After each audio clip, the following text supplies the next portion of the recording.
मोक्षमूलं गुरुपथं मोक्षमूलं गुरुपथं गुरुर्हद् गुरुसिद्ध गुरुराचार्यपाठकः गुरु साक्षात् परं साधु तस्मै श्री गुरुवे नमः तस्मै श्री गुरुवे नमः तस्मै श्री विराग गुरुवे नमः नमः श्रीवर्धमानाय निर्धूतकलिलात्मने सालोकानां त्रिलोकानां यद्विद्यादर्पणायते यद्विद्यादर्पणायते यद्विद्यादर्पणायते। ये बोली अनंतानंत सिद्ध परमेश्वरी भगवान ने की। ये बोली 2400 तीर्थंकर भगवान ने की। ये बोली देवादिदेव श्री आदिनाथ भगवान ने की। ये बोली देवादिदेव श्री वास्तुपूज्य भगवान ने की। ये बोली देवादिदेव श्री मूलनायक नेमिनाथ भगवान ने की। चिंतामणि पार्श्वनाथ भगवान ने की। ये बोलिए अंतिम तीर्थंकर तीर्थेश्वरी महावीर भगवान ने की। ये बोलिए परम पूज्य आचार्य श्री समंत भद्र मुनिराज जी की। ये बोलिए वात्सल्य रत्नाकर आचार्य श्री विमल सागर जी महामुनिराज जी की। ये बोलिए तपस्वी सम्राट आचार्य श्री सन्मति सागर जी महामुनिराज जी की। यह बोलिए परम पूज्य मम दीक्षा प्रदाता राष्ट्रसंत गणाचार्य गुरुवर 108 विराग सागर जी महामुनिराज जी की। यह बोलिए पट्टाचार्य श्री विशुद्ध सागर जी महामुनिराज जी की। शमनाचार्य श्री विनिश्चय सागर जी महामुनिराज जी की। 3 कमनौकुड़ मुनिराजों की। द्वादशांगमयी जैनवानी माता की। अहिंसामयी विश्व धर्म की।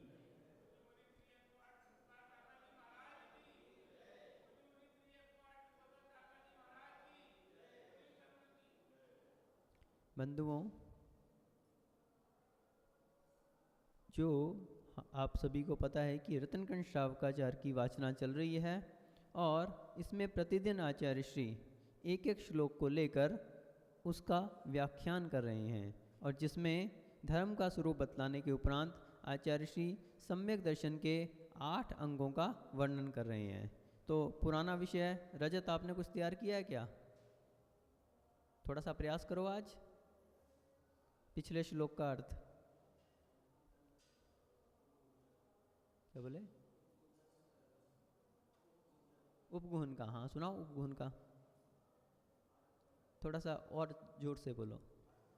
हाँ अर्थ बता दो, अर्थ बता दो।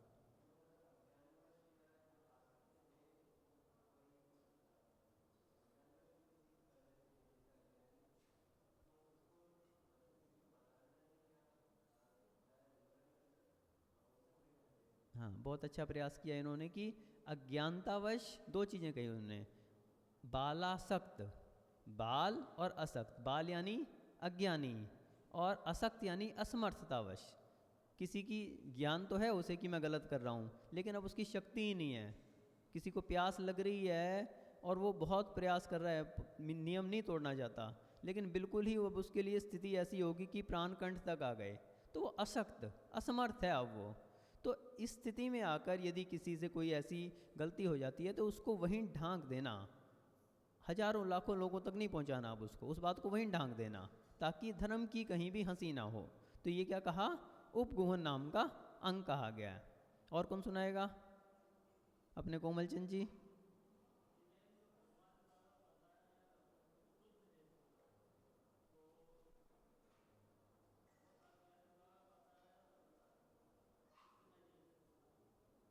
थोड़ा सा गड़बड़ हो रहा है। पहली लाइन तो आपने अच्छी बता दी। जो नहीं, अच्छा प्रयास कर रहे हो, कम से कम प्रयास तो कर रहे हैं अपन। जिनेंद्र देव के द्वारा जो बताया गया मार्ग है, जो धर्म मोक्ष मार्ग है, वो कैसा है? स्वभाव से ही शुद्ध है। ऐसे शुद्ध मार्ग को कोई अज्ञानी अथवा असमर्थ यदि कोई दूषण लगा दे या उससे दूषण लग जाए तो उसे ढांप देना, प्रकट नहीं करना। ये क्या कहलाता है? क्या कहलाता है? उपगुहन अंग। बहुत अच्छा। और अपने ये तो है ही है शिखर चंद जी तो तैयार, बिल्कुल सुना दो सुना दो।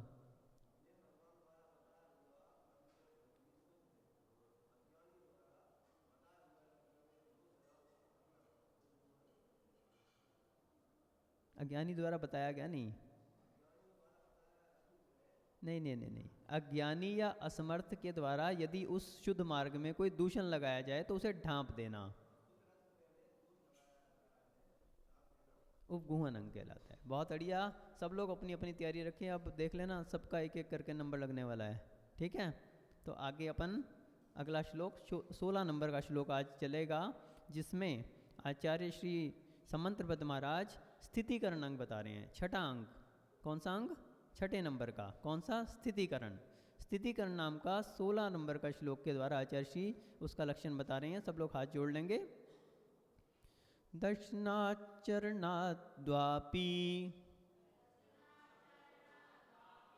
दर्शनाचरणाद्वापि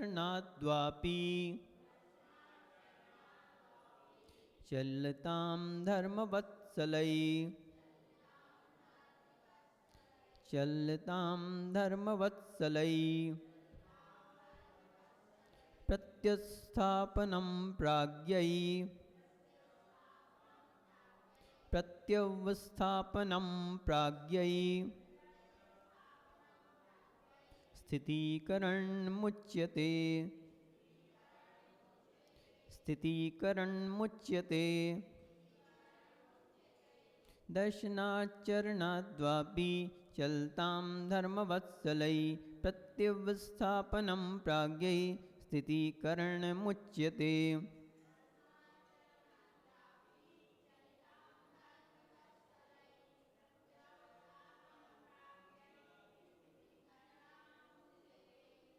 So here Acharya Shri Samantbhadra Muniraj in shlok number 16 telling the symptom of sixth part of Samyak Darshan, that is Sthitikaran.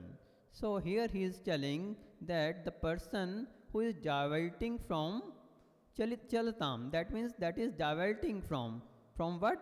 Darshanat means the religion, that is Samyak Darshan, and Charanat, that means his conduct.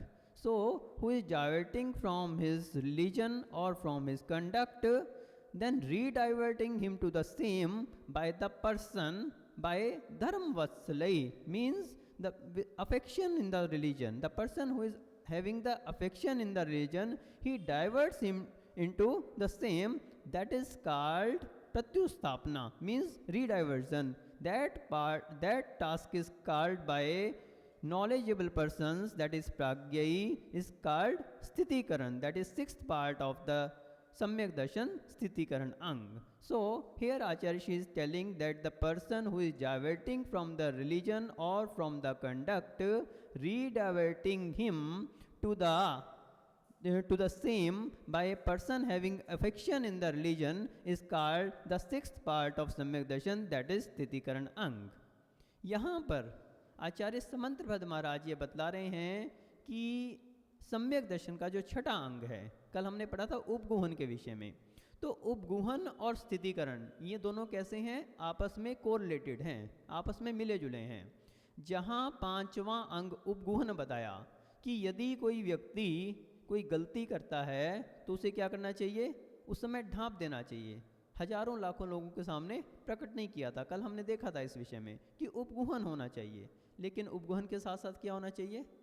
स्थितिकरण होना चाहिए। ऐसा नहीं है कि बस आपने उसकी गलती ढांप दी। यदि आप उसकी गलती को ढांप देंगे और उसका स्थितिकरण नहीं करेंगे तो वो तो उच्छृंखल हो जाएगा, ठीक है, किसी को तो पता नहीं लगा, वो दोबारा गलती करेगा, दोबारा अपने नियम में दोष लगाएगा। तो इसलिए उपगुहन के साथ क्या होना चाहिए? स्थितिकरण होना चाहिए। तो उपगुहन तो हो, हजारों लाखों लोगों को बताने की जरूरत नहीं। अगर आपने हजारों लाखों लोगों को बता दिया तो वो घबरा जाएगा, फिर वो धर्म के मार्ग में रुचि ही नहीं लेगा, फिर वो धर्म के मार्ग से ही हट जाएगा। लेकिन उपगुहन करने के बाद, उसको बचा लेने के बाद, फिर उसका सुधार भी होना आवश्यक है, उसका स्थितिकरण। जो उसने गलती की है वो दोबारा ना करे, इस दृष्टिकोण से भी प्रयास होना चाहिए।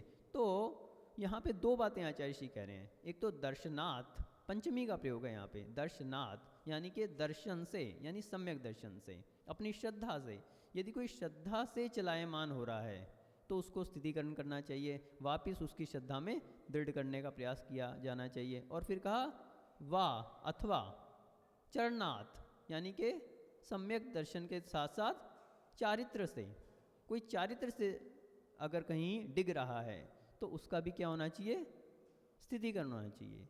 दर्शनाच चरणाच अपि, इन दोनों में से किसी एक में अथवा दोनों में भी हो सकता है। तो कोई भी व्यक्ति यदि अपनी श्रद्धा से चलायमान हो रहा है अथवा अपने चारित्र से चलायमान हो रहा है, चलताम यानी कि चलायमान हो रहा है, तो उसका स्थितिकरण होना चाहिए। और ये कौन कर सकता है, धर्म वत्सलई, यहाँ पे ये बहुत महत्वपूर्ण शब्द कहा आचार्य जी ने। स्थितिकरण कौन कर सकता है, जिसको धर्म से वात्सल्य है, जो धर्म में जुड़ा हुआ है, जो धर्म का अनुयायी है, वो स्थितिकरण कर सकता है, अन्य कोई व्यक्ति नहीं कर सकता। स्थितिकरण कब किया जा सकता है, जब धर्म में वात्सल्य हो। इसलिए पहले उपगुहन किया ताकि धर्म की हानि ना हो। पहले उपगुहन किया, क्यों किया, अगर हजारों लाखों लोगों तक ये बात पहुंच गई तो क्या होगा, धर्म की बहुत बड़ी हानि हो जाएगी। अब उस व्यक्ति को धर्म से वात्सल्य है, कहीं धर्म की हानि ना हो जाए, कुछ भी हो जाए धर्म की रक्षा होनी चाहिए। धर्म की क्या होनी चाहिए, रक्षा होनी चाहिए। तो इसलिए उन्होंने धर्म वात्सल्य और फिर उसके बाद उपगुहन होने के बाद स्थितिकरण होना चाहिए ताकि वैसी गलती दोबारा ना हो और जो गलती हुई है उसका सुधार हो जाए। यदि कोई व्यक्ति अपनी श्रद्धा से डिग रहा है तो वापस अपनी श्रद्धा में क्या हो जाए, मजबूत हो जाए, उसका श्रद्धान मजबूत हो जाए। कोई यदि चारित्र से गिर रहा है तो वापस उसको चारित्र में स्थित कर देना चाहिए। तो कैसे, धर्म वात्सल्य से, प्यार से समझा के, ऐसा नहीं कि डांट डपट के और मारपीट के। कैसे समझाया जा सकता है उसको, प्यार से, धर्म वात्सल्य से, प्यार से, वात्सल्य के द्वारा। प्रत्युस्थापना, प्रत्युस्थापना यानी उसमें स्थिर करना, वापिस उसमें स्थिर कर देना। और ये क्या कहा है, स्थितिकरण। ये स्थितिकरण अंग उच्यते यानी कि कहा गया है। और किसने कहा है, प्राज्ञयी, प्राज्ञ पुरुषों ने, विद्वानों ने, आचार्यों ने, जो धर्म की जिनको नॉलेज है, जिनको धर्म का ज्ञान है, उन्होंने इस बात को कहा है। सामान्य व्यक्ति ने नहीं कहा इस बात को। ध्यान रखना, यहाँ पे आचार्य श्री ने उसकी प्रामाणिकता दी है कि ये प्राज्ञ पुरुषों ने कही है ये बात, ये सामान्य व्यक्तियों की कही भी नहीं है। तो प्राज्ञ पुरुष कौन होते हैं, जिनको धर्म के विषय में विशेष नॉलेज होती है, विशेष जानकारी होती है, जिनको बहुत अच्छा एक्सपीरियंस होता है। तो उन्होंने ये बात कही है कि कोई भी व्यक्ति धर्म से, अपने श्रद्धा से अथवा चारित्र से यदि चलायमान हो रहा है तो उसे प्यार से, धर्म के वात्सल्य से और धर्म की रक्षा के लिए वापस उसमें चलायमान होने से रोक देना और उसको वापस प्रत्युस्थापना कर देना, उसको वापस स्थिर कर देना, इसको स्थितिकरण अंग कहा गया है। तो यहाँ पे हम देखते हैं कि अनेक ऐसे कारण हो सकते हैं व्यक्ति धर्म से क्यों डिग सकता है। ऐसे क्या कारण हो सकते हैं कि व्यक्ति को धर्म से डिगना पड़े। तो एक कारण तो हो सकता है कषाय का उदय आ जाए।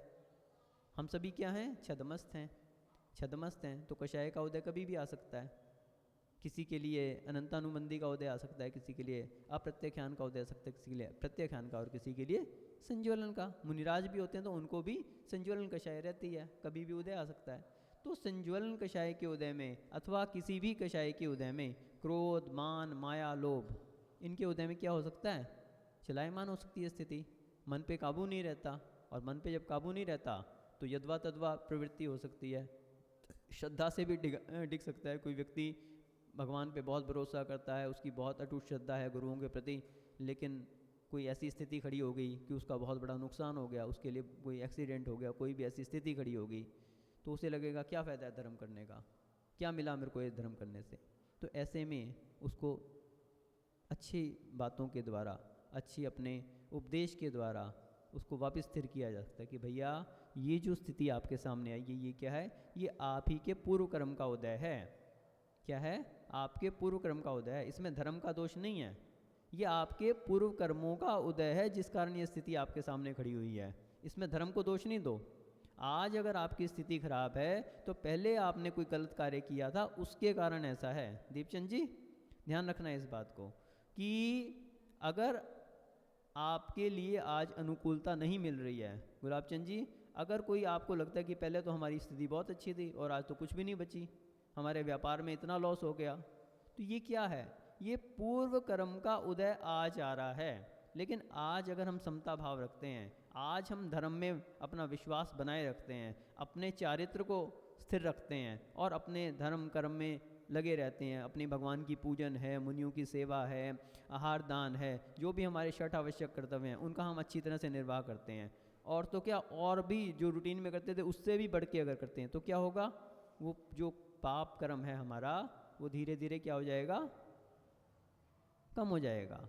और हमारा जो पाप कर्म का उदय चल रहा था वो समाप्त होके पाप प्रकृति भी पुण्य प्रकृति में परिवर्तित हो सकती है, और हमारे जो खराब दिन हैं वो निकल सकते हैं, अच्छे दिन भी आ सकते हैं। तो ये क्या है, इस तरह का उपदेश क्या कहलाएगा, स्थितिकरण। कोई व्यक्ति यदि इस कारण से डिग रहा है तो उसे समझाया जा सकता है। किसी के लिए रोग हो गया, बीमारी होगी, अब वो कहे कि भैया मेरे को तो, भले अब वो चारित्रधारी था, प्रतिमाधारी था, अब उसके लिए कोई ऐसी बीमारी होगी कि डॉक्टर ने बताया कि आपको तो अंग्रेजी दवाई लेनी पड़ेगी। अब अंग्रेजी दवाई लेनी पड़ेगी और वो भी तैयार हो गया कि अब क्या करें, ठीक है प्रतिमा तो है, नियम तो है, सब कुछ है, और वो तैयार हो गया अंग्रेजी दवाई लेने के लिए, अपने चारित्र से गिरने के लिए तैयार हो जाता है वो। तो उसका स्थितिकरण होना चाहिए। स्थितिकरण कैसे कर सकते हैं, भैया ये रोग बीमारी किसको नहीं है, ये जो शरीर है औदारिक शरीर, ये क्या है, रोगों का घर है। एक एक अंगुल में, अंगुल कितना होता है, ये पूरा अंगुल नहीं मानना, मात्र ये एक पौरा, ये एक अंगुल कहलाता है। तो शरीर के इतने इतने हिस्से में एक एक अंगुल में कितने कितने रोग हैं, 96 रोग हैं। और टोटल पूरे शरीर में 5,68,00,000 से भी अधिक रोग हैं इस शरीर में, और मात्र एक व्यक्ति के नहीं, सभी के शरीर में इतने रोग हो सकते हैं। तो ये औदारिक शरीर तो ऐसा है कि कोई भी व्यक्ति ऐसा नहीं है दुनिया में, कोई भी प्राणी ऐसा नहीं है जिसे कोई रोग ना हो। अब वो बात अलग है कि किसी का रोग अधिक है, किसी का कम है, किसी को वेदना ज़्यादा है और किसी को कम है। और सबसे बड़ी बात क्या है, कोई रोग को महसूस अधिक करता है। सबसे बड़ा रोग का कारण क्या है, आपकी मानसिकता। कोई रोग को रोग मानता है और कोई रोग को रोग मानता ही नहीं है। तो ये जब उसके लिए इस तरह का अमृत पान कराया जाता है तो क्या होता है, उसके लिए स्थितिकरण होता है कि हाँ बात तो सही है। और फिर दूसरी बात बोले कि ये जो अंग्रेजी दवाई है, ये अंग्रेजी दवाई खा लेने से क्या भरोसा है कि आपका रोग 100% सही हो जाएगा, कोई ज़रूरी तो नहीं है, हो सकता है ना भी सही हो। डॉक्टर ने ही तो कहा है, वैद्य ने ही तो कहा है, कोई भगवान ने तो नहीं कह दिया। लेकिन वो भी एक वैद्य हैं, कौन, जिनेंद्र देव। उन पे यदि श्रद्धा करोगे तो क्या होगा, निश्चित रूप से आपके ये जो छोटे छोटे रोग हैं, आपका जन्म जरा और मृत्यु जैसे बड़े बड़े रोग भी शांत हो जाएंगे। तो ये तो रोग ही क्या है उसके सामने। आप देखते हैं विशापहार स्तोत्र, विशापहार स्तोत्र में बताया कि विशापहार स्तोत्र की रचना कैसे हुई। धनंजय कवि भगवान के समक्ष बैठे हैं और पूजन कर रहे हैं, और उसी समय उनके लिए सूचना मिलती है कि उनके बेटे को क्या हो गया, सांप ने डस लिया, जहर चढ़ रहा है। तो उसकी धर्मपत्नी जो है वो सूचना भेजती हैं, जल्दी बुलाओ सेठ जी को, जल्दी बुलाओ, वो तो बेटे को सांप ने डस लिया। और उनका क्या सिस्टम था, पूजन में मग्न हुए तो फिर किसी भी प्रकार की आकुलता व्याकुलता को स्थान नहीं देते थे। जब तक मेरी पूजन चलेगी तब तक मैं किसी भी प्रकार के मन में भी संकल्प विकल्प नहीं लाऊंगा, एकमात्र भगवान की देव शास्त्र गुरु की पूजन एवं भक्ति में अपना मन लगाऊंगा। तो उनको इतनी बड़ी सूचना भी मिल गई तो भी उनका हृदय चलायमान नहीं हुआ और यथावत वो अपनी पूजन में संलग्न रहे। फिर क्या हुआ, जब पत्नी ने देखा कि वो तो नहीं आ रहे हैं, जब कोई और उपाय नहीं दिखा, तो उसने उठाया उस बच्चे को और लाके वहीं पे मंदिर में ही उनके चरणों के आगे लेटा दिया। लो अब कर लो इसका क्या करना है, देखो जहर चढ़ा हुआ है इस पर, अब ये मर रहा है, तुम करते रहो अपनी पूजन, अब करो इसका इलाज, क्या कर सकते हो तुम, तुम्हारी पूजा जरूरी है या इसका इलाज करवाना जरूरी है। तो वो क्या कहते हैं, हे प्रभु आपके समक्ष बैठा हूँ तीन लोक के नाथ, क्या आपसे बड़ा कोई वैद्य हो सकता है, आपसे बड़ा कोई तीन लोक और तीन काल में कोई वैद्य हो सकता है, आप तो सबसे बड़े वैद्य हैं, आप तो जन्म जरा और मृत्यु जैसे रोगों का निवारण करने वाले हैं, फिर छोटा सा रोग क्या चीज़ है। ये बच्चा आपके समक्ष पड़ा है, जब आप जैसा सबसे बड़ा वैद्य आप यहाँ पर है तो मैं किसी और वैद्य के पास कैसे जाऊँ, किसी और डॉक्टर को कैसे दिखाऊँ, आपके समक्ष है, आप करो इसका इलाज। और उन्होंने भगवान की भक्ति में क्या किया, विशापहार स्तोत्र की रचना कर दी। तो विशापहार स्तोत्र की रचना कर दी और उससे क्या हुआ, उसका पूरा जहर उतर गया और वो बच्चा क्या हो गया, खड़ा हो गया। तो ये जो धर्म की महिमा है, इस प्रकार का उपदेश, किसी के रोग हो जाने पर, बीमारी हो जाने पर, वेदना हो जाने पे इस तरह का उपदेश देना, ये क्या कहलाता है? स्थितिकरण अंग। जो व्यक्ति अंग्रेजी दवाई लेने के लिए तैयार था, अपने नियमों को भंग करने के लिए तैयार था, उसके लिए इस तरह का धर्मोपदेश देकर, देखो भैया इलाज तो दूसरे तरीके का भी हो सकता है। आप जो आयुर्वेदिक औषधि है उसका भी सेवन कर सकते हैं। अगर आपका रोग दूर होना होगा तो आयुर्वेदिक औषधि से भी दूर हो जाएगा, और नहीं दूर होना होगा तो आप कितना भी प्रयास कर लो, कितनी भी औषधि ले लो, आपकी अंग्रेजी दवाई से भी सही नहीं हो सकता। और ज़्यादा से ज़्यादा क्या होगा? अधिक से अधिक ये शरीर ही तो जाएगा। ये शरीर तो हमने अनंत काल से प्राप्त किया है और आगे ना जाने कब तक प्राप्त करते रहेंगे। आज तक अनंतानंत शरीर हमने प्राप्त कर लिए। कभी हमारा जन्म हुआ, कहीं मरण हुआ, कहीं मैं त्रिंज गति में गया, कभी मनुष्य गति में गया, कभी नरक गति में गया। शरीर तो हर जगह प्राप्त हो रहा है मेरे को। कभी मनुष्य शरीर के बगैर रहता है क्या? शिखरचंद जी, कोई भी मनुष्य किसी भी एक समय में शरीर के द्वारा, शरीर के बिना रह सकता है क्या? नहीं रह सकता। शरीर कितने प्रकार के होते हैं? औदारिक, वैक्रिक, आहारक, तेजस और कार्मन। तत्वार सूत्र की क्लास पढ़ रहे हो आप? याद नहीं है आपको? तो 5 प्रकार का शरीर होता है, जिसमें औदारिक और वैक्रिक शरीर तो छूटते रहते हैं और मिलते रहते हैं। औदारिक शरीर किसका होता है? मनुष्यों का और त्रियंचों का। ये क्या है? औदारिक शरीर है। और नारकियों और देवों का कैसा शरीर होता है? वैक्रिक शरीर। तो ये शरीर तो एक मिला, कोई छूट गया, कभी फिर मिल गया। आहारक शरीर किसका होता है? एकमात्र आहारक रिद्धिधारी मुनिराजों का होता है। लेकिन जो चौथा और पांचवा है, तेजस और कार्मन, इनके लिए क्या कहा तत्वार सूत्र में? अनादि संबंधे च। क्या कहा? इनका शरीरों का अनादि काल से आत्मा से संबंध है। एक क्षण के लिए भी तेजस शरीर और कार्मन शरीर ये कभी छूटता नहीं है। क्यों? तेजस शरीर वो शरीर होता है जो शरीर में, औदारिक शरीर में कांति प्रदान करता है, और कार्मान शरीर जो कर्मों का शरीर है, ज्ञानावरणादि जो कर्म है, ये जो हमारे से अनादिकाल से लगे हुए हैं, इनका जो शरीर है वो क्या है? कार्मन शरीर। ये अनादि संबंधित, इनका अनादिकाल से संबंध है, एक क्षण के लिए भी नहीं छूटता। तो शरीर तो हमारा छूटता है, फिर मिल जाता है। औदारिक शरीर है, छूटेगा, दूसरा मिल जाएगा। वैक्रिक शरीर मिल जाएगा, वैक्रिक छूटेगा, फिर औदारिक मिल जाएगा। तो अनादिकाल से मिलता रहा है हमें। लेकिन यदि आपके व्रत, नियम, संयम ये बहुत मुश्किल से मिले हैं, ये कहीं छूट गए तो कोई भरोसा नहीं कि दोबारा मिलेंगे नहीं। तो रोग की दशा में, बीमारी की दशा में, वेदना की दशा में इस तरह का संबोधन करना, उसको ऐसा अमृत पान कराना कि वो अपने नियमों से ना डिगे, ये क्या कहलाता है? स्थितिकरण अंग। और किस कारण से हो सकता है? खराब संगति से। कोई मिल गए उनको उल्टा पाठ पढ़ाने वाले, और बस उसने उनका श्रद्धा को चलायमान कर दिया। कहाँ तुम वीतरागी देव के पास जा रहे हो? उनके पास है ही क्या? ना पहनने के लिए कपड़े हैं उनके पास, ना खाने के लिए भोजन है, और तुम उनके पास जा रहे हो? अरे हमारे भगवान देखो क्या कुछ 3 लोक की संपदा देते हैं, वो तो माला माल करते हैं। हमें देखो कितना हम उनकी उपासना करते हैं, तो कितना हमारे पास धन वैभव है। किसी ने इस तरह से उसको गलत संगति मिल गई, अब उसका स्थितिकरण करना चाहिए। भैया ये जो संपदा है, ये जो धन वैभव है, रुपया पैसा है, बच्चे हैं, स्त्री है, ये आज तक किसी की स्थायी रही क्या? आज तक किसी के साथ रह पाई? चक्रवर्ती के पास अपार संपदा होती है, क्या वो हमेशा रहती है? एक दिन छूट जाती है। एकमात्र अपनी आत्मा ऐसी है जो शाश्वत है, और उसका यदि ज्ञान करना है, और उसका जिसको वैभव प्राप्त हो जाता है, कल हमारी क्लास में चल रहा था, आत्म वैभव की जिसको प्राप्ति हो जाती है, उसके लिए सारा संसार का 3 लोक का वैभव भी क्या लगता है? फीका लगने लगता है। तो इस तरह का जो कोई अमृत पान कराता है तो क्या कहलाता है? स्थितिकरण अंग। तो इस तरह से कोई भी दरिद्रता के कारण कोई सोचता है कि हमारी तो इतनी समय से दरिद्रता चल रही है, अरे पहले हमने पुण्य कर्म नहीं किए, मुनियों को आहार दान नहीं दिया, तो इस कारण से हमारे लिए दरिद्रता है। आज आप मुनियों के लिए आहार दान दे दो। देखो हम तो कहते हैं कि जरूरी नहीं कि आप लोग चौका लगा के यहाँ पे पटगान करने आओ। चौका कभी महाराज के लिए नहीं लगाया जाता। किसके लिए लगाया जाता है? भोजन किस लिए बनाया जाता है? अपने लिए बनाया जाता है। अभी तो भादो शुरू होने वाला है, हम तो कहेंगे जितने लोग बैठे हैं सभी ये नियम लो कि भादों में हम क्या करेंगे? शुद्ध भोजन करेंगे। और अभी क्या आने वाला है?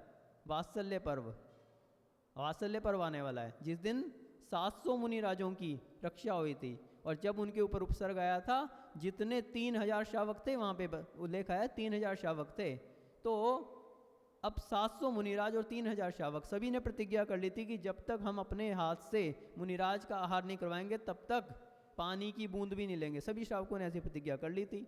अब जब उपसर्ग दूर हुआ तो ये समस्या खड़ी होगी, अब मुनिराज तो 700 ही हैं और 3000 घर हैं, कैसे कैसे कैसे हो। तो क्या किया था, मुनि का चित्र बनाकर और उसको दरवाजे पे लगाया गया था। सभी के घर में चौंका लगा था, अभी वात्सल्य वाले दिन बताएंगे। सभी के घर में चौंका लगा था, एक भी शावक ऐसा नहीं था जिसके घर में चौंका नहीं लगा था, सभी के घर में चौंका लगा था। और मुनिराज का जहाँ जहाँ पड़गाहन हुआ और उसके बाद शेष ने क्या किया, उन्हीं मुनिराज का, उनको मुनिराज समझ के जो चित्र बनाया हुआ था उसको पड़गाहन किया, उसकी पूजन की और उसको आहार करवा के, मतलब उसको थोड़ा सा ऐसा लगा के उस पर, और फिर उसका भोजन किया था। तो सभी लोग कम से कम वात्सल्य वाले दिन तो सभी के घर में चौंका लगना चाहिए, सभी के घर में, चाहे कोई भी हो। हम नहीं कहते 50 आइटम बनाओ, आप तो जो, और हमारा तो कहना कि हर रोज होना चाहिए ये, प्रतिदिन शुद्ध भोजन बनाओ, और शुद्ध भोजन बनाकर पहले महाराजों का पड़गाहन हो जाए, उसके बाद पड़गाहन हो जाने के बाद हो सकता है महाराज लौट के आ जाएं, वहाँ पे कुछ गड़बड़ हो, जरूरी नहीं है कि जो 2-3 लोग यहाँ पे आते हैं जिनके व्यवस्था दी हुई है समिति ने कि उन्हीं के यहाँ आ रहो, हो सकता है महाराज लौट के आ जाएं, कोई गड़बड़ दिखे लौट के आ जाएंगे, और आप अपने घर में द्वारापेशन कर सकते हैं, हो सकते हैं आपकी, और नहीं भी पड़ गए तो भी महाराज की पूजन करो और अपना आहार करो उसके बाद। इससे आपको 2.5 द्वीप में जितने भी मुनि आरिका शुल्लक शुल्लिका आदि जितने भी हैं उन सबके आहार दान का फल अवश्य प्राप्त हो जाएगा, भले पड़गाहन हो या ना हो। तो सभी को एक तो वात्सल्य पर्व वाले दिन और भादों में क्या करना है, शुद्ध भोजन बनाना है, अपना शुद्ध भोजन बनाना है। कोमल चंद जी, शुरू हो गया आपके यहाँ? अभी नहीं शुरू हुआ, तो आप ध्यान रख लो, सभी को करना है ये चीज़। और हम तो कहते हैं कि चातुर्मास के पूरे चातुर्मास में और हमेशा ही करना चाहिए। आप देखो कि रामचंद्र और सीता जंगल में चौंका लगा रहे हैं और आकाश से रिद्धिधारी मुनिराज उनके यहाँ पे आ गए, जंगल में आ गए, तो क्या मालूम किसका कब भरोसा कि कब पड़गाहन हो जाए, और नहीं भी हो पुण्य की प्राप्ति तो हो ही रही है।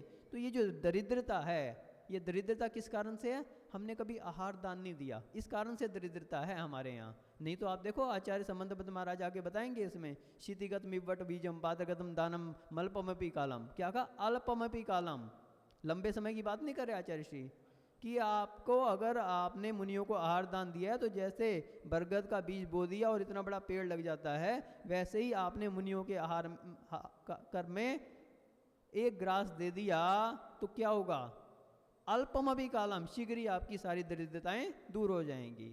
तो इतना बड़ा फल है, दरिद्रता अगर है तो आप इस तरह का उपदेश दो, इस तरह का उपदेश दोगे और उसको वापस स्थितिकरण करो, तो ये क्या कहलाता है, उपदेश देना, स्थितिकरण अंग। इसी प्रकार से कोई मंत्र तंत्र आदि से प्रभावित हो गया, कोई दूसरी जगह के चमत्कार को देख के प्रभावित हो गया, तो उसका स्थितिकरण करना चाहिए कि अरे हमारे देव शास्त्र गुरु ये स्वयं में वास्तविकता में सब इनसे बड़ा चमत्कारी कोई हो सकता है, जिन्होंने जन्म जरा मृत्यु के रोगों दोषों को मिटा दिया, जिनके सभी देवता शीश झुका रहे हैं और तुम रागी द्वेषी देवताओं को पूजने में लगे हुए, वो क्या दे देंगे, वे स्वयं इनके चरणों में आके झुकते हैं। तो इस तरह से ये उपदेश देना, सही व्यक्ति को सही उपदेश देना, ये सब क्या कहलाता है, स्थितिकरण अंग कहलाता है। और स्थितिकरण अंग से क्या होता है, धर्म की रक्षा होती है। इसमें एक उदाहरण आता है वारिशेन का और पुष्पडाल का। तो पुष्पडाल जो है उसके लिए बतलाते हैं कि वो क्या था, वारिशेन का बचपन का साथी था, और वारिशेन ने तो दीक्षा ले ली और एक बार उनके आहार हुआ यहाँ पर। तो पुष्पडाल उनको छोड़ने के लिए जब आया तो उस समय वारिशेन के उपदेश से प्रभावित होकर उसने क्या किया, उसने भी दीक्षा ले ली। दीक्षा तो ले ली लेकिन उसे अपनी पत्नी की चिंता रहती थी, तो उस बात को पुष्पदन समझते थे, ये अपना वारिशेन समझते थे। 12 वर्ष तक उनके मन में शलय बनी रही, और एक बार पुनः वो उनका वहाँ पर जब आगमन हुआ तो उसने क्या किया कि चलो आज अपने महल में चलते हैं। तो उसने वारिशेन ने क्या किया, पुष्पदंत को लेकर अपने महल में गया और अपनी 32 रानियों को सश्रृंगार, अपनी माँ को क्या कहा कि सारी जितनी आपकी बहुएं हैं 32 की 32, उन सभी को सश्रृंगार बुलाया जाए, और साथ में पुष्पडाल की पत्नी को भी बुलाया। जब उसने देखा कि अरे इतनी सुंदर रानियां, एक से एक सुंदर रानियां, 32 रानियां, और वे वारिशेन ने कभी मुड़कर उनके बारे में चिंतन तक नहीं किया, इतना बड़ा वैराग्य, और मैं इस काली कलूटी इस पत्नी के विषय में आज तक सोचता रहा, बहुत मेरा अज्ञानता रही। तब उसने क्या किया, पुष्पदंत ने वारिशेन से क्षमा याचना की कि अभी तक तो मैं द्रव्यलिंगी बना रहा, आज मैं पुनः दीक्षा लेता हूं और भाव सहित इस धर्म को धारण करता हूं। तो इस तरह से स्थितिकरण अंक की कथा आती है। सुदत्ती संगमामस्तक पुष्पदंत तपस्विनम वारिशेन कृत त्राण स्थाप्य मास संयमे।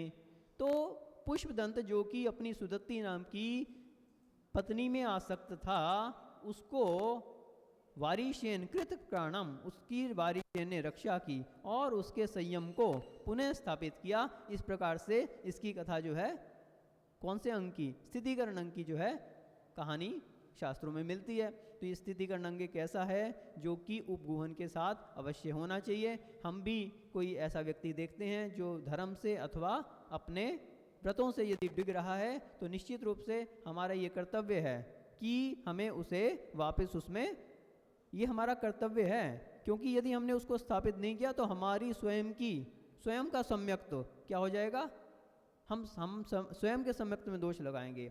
तपसा प्रत्युतवंतस्तम यो न रक्षति संयतम नूनम से दर्शनाद बाह्य समय स्थिति लांगनाथ। जो व्यक्ति किसी को धर्म से डिगते हुए, अपने तप से डिगते हुए, देखते हुए भी वापिस उसको स्थापित नहीं करता, कोई प्रयत्न नहीं करता, मेरे को क्या लेना भैया, वो जाने उसका काम जाने, हम काहे को झगड़े में पड़े।